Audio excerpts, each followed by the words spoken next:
Episode 132. 6 tahun berlalu. Laura menatap tiga anak kembarnya yang sedang menyantap sarapan paginya dengan lahap. Semuanya terasa seperti mimpi. Waktu begitu cepat berlalu. Putra-putrinya sudah tumbuh besar sekarang menjadi anak sekolahan yang begitu aktif dan pintar. "Dek, kamu mau telur nggak?" "Kakak nggak mau nih telurnya," kata Dapa pada Dipa. Dipa yang memang makanannya sudah tinggal 1 sendok tanpa bingung antara menerima telur ceplok dari kakaknya atau tidak.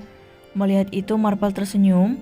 Marpel tahu putrinya sudah merasa kenyang karena nasi gorengnya yang tinggal sedikit di piringnya. Namun sepertinya Dipa juga merasa sayang dengan telur ceplok yang berada di piring Dapa. "Kak Dapa nggak lihat tuh nasi gorengnya Adi sudah mau habis. Itu artinya udah kenyang. Kebiasaan banget sih ngasih makanan sisa sama adik sendiri. Gak baik tahu kak," kata Dapi kesal. Dapa berdecak. "Ini bukan makanan sisa Dapi, Kak Dapa nggak nyentuh telurnya. Lihat nih masih utuh dan bentuknya juga masih bagus," balas Dapa kesal. Sedang Dipa, gadis cilik itu hanya bisa menatap bergantian kedua kakak kembarnya. Mereka berdua memang sering sekali berdebat meskipun sebenarnya mereka berdua saling peduli juga saling menyayangi. Laura tertawa melihat tingkah dua putranya. Mereka sekali-sekali berdebat hanya karena hal sepele. Tapi lucunya lagi mereka sangat mengistimewakan dan melindungi Dipa yang memang lebih muda 10 menit dari Dapa dan 5 menit lebih muda dari Davi. Sudah, kakak-kakak yang ganteng jangan berdebat. Kalau Kak Dapa memang gak mau telurnya biar nanti mama yang makan, oke? Lera Laura. "Iya ma, maaf," kompak Dapa dan Dapi menjawab. Marpel tertawa pelan melihatnya. Dapa dan Dapi selalu cip jika sudah berhadapan dengan Laura. Mereka selalu menuruti apa yang Laura katakan. Bahkan saat berdebat seperti tadi pun mereka bisa langsung berhenti jika Laura sudah berkata dengan penuh perhatian pada mereka. "Ya sudah, ayo dihabisin makanannya sudah siang loh ini. Nanti terlambat masuk kelas," senyum Laura menatap bergantian tiga anak kembarnya. "Iya mama," angguk ketiganya menjawab dengan kompak. Marpel menggelengkan kepalanya. Pria itu benar-benar salut pada istrinya yang bisa dengan mudah melerai perdebatan kedua putra kembarnya. Selesai sarapan, Marvel langsung mengajak tiga anaknya untuk berangkat sekolah. Mereka berdua memang tidak terlalu mengandalkan jasa babysitter karena Teddy dan Lina yang selalu ikut andil merawat ketiganya. "Ya sudah sayang, aku berangkat dulu ya sama anak-anak," senyum Marvel setelah menuntun ketiganya masuk ke dalam mobil mewahnya. "Ya hati-hati, jangan lupa nanti kita jemput mama sama papa di bandara," balas Laura. "Pasti kamu hati-hati ya di rumah, jangan kecapean." "Iya suamiku," balas Laura tersenyum pada Marvel. Marpel ikut tersenyum. Pria itu kemudian mencium kening Laura dan masuk ke dalam mobilnya setelah Laura juga menyaliminya. "Dadah mama sayang, hati-hati mama di rumah." "Dava love banget sama mama," pekik Dapa saat Mapar mulai menghidupkan mesin mobilnya. Laura tertawa. Dapa adalah yang terbawal di antara ketiga anak kembarnya. Dapa juga seringkali memancing amarah Dapi yang berujung perdebatan seperti saat berada di meja makan tadi. "Iya sayang, mama juga sayang kalian. Hati-hati di jalan dan belajar yang pinter ya." "Iya mama sayang," kompak ketiganya menjawab. Laura melambaikan tangannya saat mobil Marpel mulai melaju keluar dari pekarangan luas rumahnya. Wanita itu menghela napas. Apa yang dirasakannya selama ini benar-benar seperti mimpi.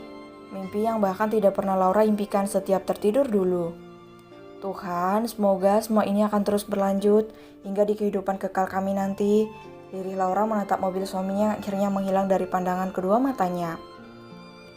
Di lain tempat, tempatnya di kediaman Ariana dan David, seorang gadis kecil berambut panjang sedang mengenakan sepatu warna hitamnya. Gadis itu tampak sangat ceria dengan senandung kecilnya. Tangannya dengan lihai mengikat tali sepatu warna hitamnya. Seragam merah putih sudah dengan rapi melekat di tubuh kecilnya. "Ayah, ibu," teriaknya sambil memasukkan bekal yang memang sudah disiapkan oleh Ariana untuknya. David yang sedang memanasi motor metiknya tersenyum mendengar suara campreng sang putri. Putri yang memang tidak terlahir dari benihnya, namun David sangat menyayanginya karena berkat bayi yang dia temukan di dekat tong sampah hari itu. Kehidupan rumah tangganya dan Ariana berubah. Memang tidak harmonis apalagi romantis seperti pasangan suami istri lainnya. Tapi setidaknya dengan kehadiran anak itu Ariana perlahan berubah dan tidak lagi menyebut-nyebut nama Marvel. Ya, walaupun David tidak pernah tahu apakah Ariana sudah benar-benar melupakan Marvel dan menerima kenyataannya atau belum. "Ya sayang, ibu di dapur." Suara teriakan Ariana membuat David tertawa. David tidak menyangka jika ternyata Ariana punya sisi lain yang tidak pernah David lihat.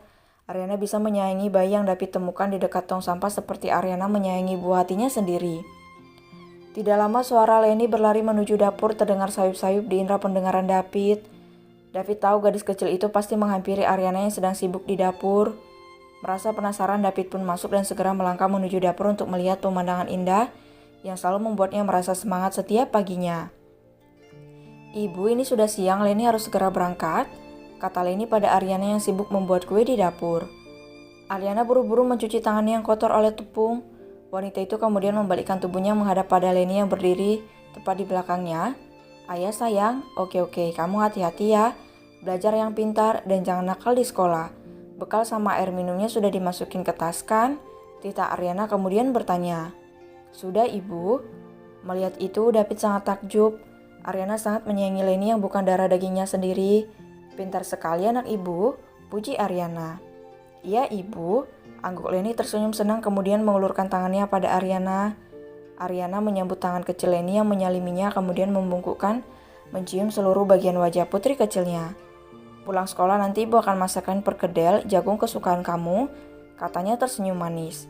"Yeay, terima kasih Ibu. Kalau begitu Leni berangkat sekolah dulu." "Iya sayang." Leni menoleh pada David yang berada di ambang pintu dapur. Pria itu tersenyum menyambut Leni yang kemudian berlari ke arahnya. Kami berangkat dulu," kata David tersenyum pada Ariana yang menatapnya. "Ya, hati-hati," balas Ariana dengan ekspresi yang tidak bisa David artikan.